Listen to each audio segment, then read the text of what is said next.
하나님의 크신 은혜와 평강이 오늘도 여러분의 삶의 자리마다 충만히 임하시길 기원합니다. 기도하겠습니다. 하나님 아버지, 말씀으로 한 주를 점검하고 새로운 한 주를 또한 계획하고자 합니다. 오늘도 말씀을 통해서 우리의 삶의 자리들을 점검받을 때에 성령의 감동하심을 통해 우리의 마음을 정돈시켜 주시고 새로운 것들로 채우사 또 새로운 한 주를 거룩한 마음으로 준비케 하옵소서. 내일 거룩한 주일입니다. 모두가 예배의 자리에서 하나님의 거룩한 음성에 귀를 기울이는 복된 날 되게 하옵소서. 예수님의 이름으로 기도하옵나이다. 아멘. 오늘 보실 하나님의 말씀은 마가복음 11장 12절로 26절까지입니다. 마가복음 11장 12절로 26절을 같이 읽겠습니다. 이튿날 그들이 베다니에서 나왔을 때에 예수께서 시장하신지라 멀리서 잎사귀 있는 한 무화과 나무를 보시고 혹 그 나무에 무엇이 있을까요? 가셨더니 가서 보신즉 잎사귀 외에 아무것도 없더라. 이는 무화과의 때가 아님이라. 예수께서 나무에게 말씀하여 이르시되 이제부터 영원토록 사람이 내게서 열매를 따먹지 못하리라 하시니 제자들이 이를 듣더라. 그들이 예루살렘에 들어가니라.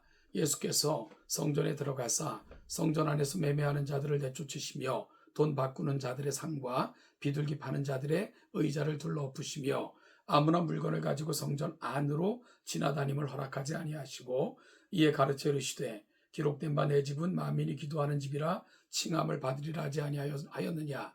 너희는 강도의 소굴로 만들었도다 하시매 대제사장들과 서기관들이 듣고 예수를 어떻게 죽일까 하고 꾀하니 이는 무리가 다 그의 교훈을 놀랍게 여김으로 그를 두려워하밀더라. 그리고 날이 저물매 그들이 성 밖으로 나가더라. 그들이 아침에 지나갈 때에 무화과 나무가 뿌리째 마른 것을 보고 베드로가 생각이 나서 여짜오되 랍비여 보소서. 저주하신 무화과 나무가 말랐나이다. 예수께서 그들에게 대답하여 이르시되 하나님을 믿어라. 내가 진실로 너에게 이르노니 누구든지 이 산더러 들리어 바다에 던져지라 하며 그 말하는 것이 이루어진 줄 믿고 마음에 의심하지 아니하면 그대로 되리라. 그러므로 내가 너희에게 말하노니 무엇이든지 기도하고 구하는 것은 받은 줄로 믿으라. 그리하면 너희에게 그대로 되리라. 서서 기도할 때에 아무에게나 혐의가 있거든 용서하라. 그리하여야 하늘에 계신 너희 아버지께서도 너희 허물을 사하여 주시리라 하시니라. 아멘. 오늘 본문은 예수께서 무화과 나무를 책망하시는 선언과 무화과 나무가 말라버린 사건을 보여주면서 그 중간에 소위 성전 청결이라고 알려진 그 사건이 샌드위치처럼 끼어있는 그런 구조로 되어 있습니다. 이 두 사건들은 예루살렘에 입성하신 그 다음 날인 월요일에 일어났습니다. 종려주일에 예루살렘으로 들어오시고 본문 사건이 일어난 날은 월요일이 됩니다. 먼저 12절부터 14절까지는 시장하신 예수님께서 잎사귀가 있는 무화과 나무를 발견하시고 무언가를 얻으실 수 있을까 가보셨지만 잎사귀 외에는 아무것도 없음을 보시고 무화과 나무를 향하여 이제부터 영원토록 사람이 내게서 열매를 따 먹지 못하리라 하고 선언하시는 그런 장면을 다루고 있습니다. 그리고 이어지는 15절부터는 소위 성전 청결 사건이라고 부르는 예수님께서 성전 안에서 장사하는 자들을 내쫓으시고 돈 바꾸는 자들의 상과 비둘기 파는 자들의 의자를 둘러엎으시면서 내 집은 만민이 기도하는 집이라 칭함을 받으리라고 하지 아니하였느냐. 너희는 강도의 소굴로 만들었도다고 책망하셨습니다.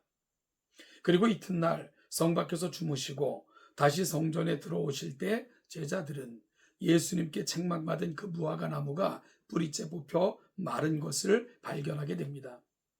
제자들이 의아해하면서 라피어 보소서 저주하신 무화과 나무가 말랐나이다 라고 보고합니다. 이에 예수님께서는 동문서답처럼 이렇게 대답하셨습니다. 누구든지 이 산도로 들리어 바다에 던져지라 하며 그 말하는 것이 이루어진 줄 믿고 마음에 의심하지 아니하면 그대로 되리라. 그러므로 내가 너희에게 말하노니 무엇이든지 기도하고 구하는 것은 받은 줄로 믿으라. 그리하면 너희에게 그대로 되리라. 서서 기도할 때에 아무에게나 혐의가 있거든 용서하라. 그리하여야 하늘에 계신 너희 아버지께서도 너희 허물을 사하여 주시리라. 비록 시간적인 차이를 두고 진행된 사건이지만 이와 같은 구도를 통해 마가가 분명하게 보여주고자 하는 바가 있음을 알게 됩니다. 결국 길에서 예수님으로부터 책망을 받고 뿌리째 뽑혀 말라버린 열매 맺지 못한 무화과 나무는 분명 예수님이 제자들에게 무엇인가를 가르치려는 목적을 가지시고 시청각 교육의 도구로 선택하신 것입니다. 즉 입만 무성하고 열매를 맺지 못하는 그 당시 예루살렘과 이스라엘 백성의 영적 상태를 상징적으로 보여주신 것입니다. 그리고 당시 이스라엘 백성들의 영적 타락과 종교인들의 부정부패를 가장 잘 보여주는 사건이 바로 성전 청결 사건이 됩니다. 가장 경건하고 거룩해야 할 공간이 가장 속된 인간의 이기심의 현장이 되어 있는 당시 이스라엘의 영적 수준을 잘 보여주고 있는 상징이 됩니다. 이 본문의 배경은 6월절입니다. 가장 많은 사람들이 예루살렘을 찾기에 예루살렘 거리는 사람들로 붐비고 사람들이 바치는 제물로 피비린내가 진동하며 거룩한 옷을 입은 제사장들과 레위인들은 분주하게 종교적인 예식을 수행합니다.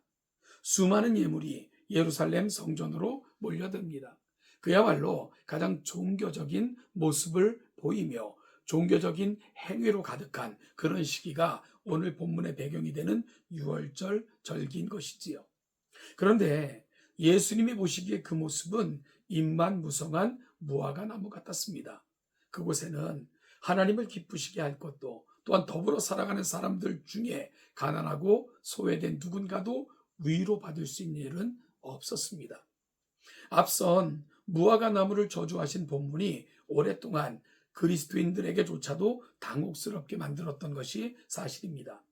왜냐하면 시장하셨던 예수님이 무화과 나무에 열매가 없고 잎사귀만 있다는 이유로 기분이 나빠서 무화과 나무를 저주 내지는 책망하신 것처럼 보이는 사건이기 때문입니다. 상당히 당혹스럽게 여겨지는 본문 맞습니다.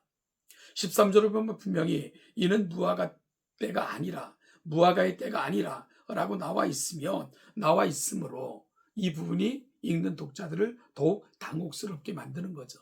아니, 무화과 열매의 때가 아닌데 열매 없다고 나무를 저주해 있을 수 없잖아, 이렇게 말입니다.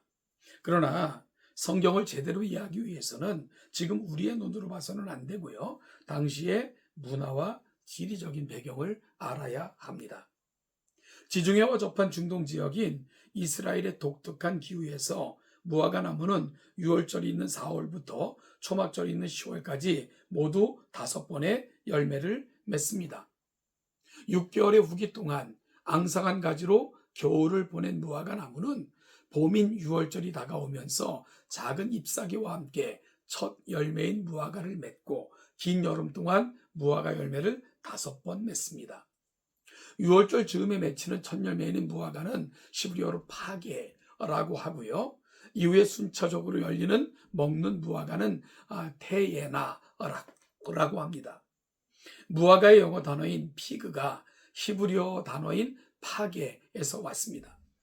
이렇듯 다른 두 종류의 무화과를 구별하지 않고 말씀을 읽으면 이해가 안 되거나 엉뚱한 오해를 낳게 되는 거죠. 예수님께서 예루살렘 성으로 들어오실 때 시장하셨는데요. 길가에 있는 무화과 나무를 보시고는 혹시 그 처음 열매 파게라도 있을까라고 찾아보셨다는 의미가 되죠. 여러분, 예수님께서 파게를 찾으신 것은 때가 6월절 즈음인데 아직 본격적인 무화과의 때는 아니지만 그럼에도 불구하고 파게가 열릴 시기였기 때문입니다. 그런데 예수님께서는 잎사귀만 무성하지 이 파게라는 열매가 이미 맺혀져야 됐음에도 그 없는 것을 보시고는 무화과 나무를 책망하신 것입니다. 마땅히 보여야 될 열매가 없었던 거죠. 그러면서 주님께서는 마른 무화과 나무를 보시면서 진정 하나님께서 원하시는 열매가 무엇인가를 설명하셨습니다. 그것은 하나님을 진심으로 믿는 것이며 이로 인하여 믿음의 능력을 소유하는 것입니다. 그리고 다시금 기도의 자리로 나아가 성전의 기능을 회복하는 것입니다. 또한 용서를 실천함으로 누군가의 허물을 덮어주는 것, 이것이 진정으로 하나님께서 원하시는 참 경건의 모습이고요. 당신이 오신 이유이고 6월절 절기는 바로 그런 절기이어야 했던 거죠. 그런데 여러분, 지금 6월절 절기를 지키는 이스라엘들의 백성들의 모습 속에는 이 모든 것이 하나도 없습니다. 가난한 자, 소외된 자리에 자리는 없었고요. 심지어 이방인의 자리는 돈 주고 자리를 차지해서 장사치에 거리로 만든 사람들이 득실거리며 일을 보고 있었습니다. 이를 무마하는 종교 지도자들, 그 속에서 성전은 멍들어 있었고요. 하나님이 원하시는 열매는 하나도 맺혀지지 않고 있었던 것입니다. 따라서 오늘 본문을 통해서 이 땅에 정말 아무 대가 없이 우리를 위해 피를 흘리시기까지 사랑하신 그 예수님의 십자가 사건, 십자가를 지기 위해 이 땅에 오셨건만 여전히 마음은 하나님께로 멀고 믿음이 있다 하지만 믿음이 전혀 없는 세대, 하나님 찾으시는 열매를 마땅히 맺어야 하지만 전혀 열매를 맺지 못하는 세대, 주님의 마음은 십자가를 앞에 두고 이같이 그 슬픔이 가득 찼던 것입니다. 사순절 기간을 지나고 있습니다. 우리는 주님이 원하시는 열매를 맺고 있습니까? 주님이 바라보시는 모습으로 성전된 우리는 성장하고 있습니까? 다시 한번 묻는 가운데 하나님이 정말 기뻐하시는 귀한 열매로 하나님을 영화롭게 하는 우리 모두가 될 수 있기를 간절히 소원합니다.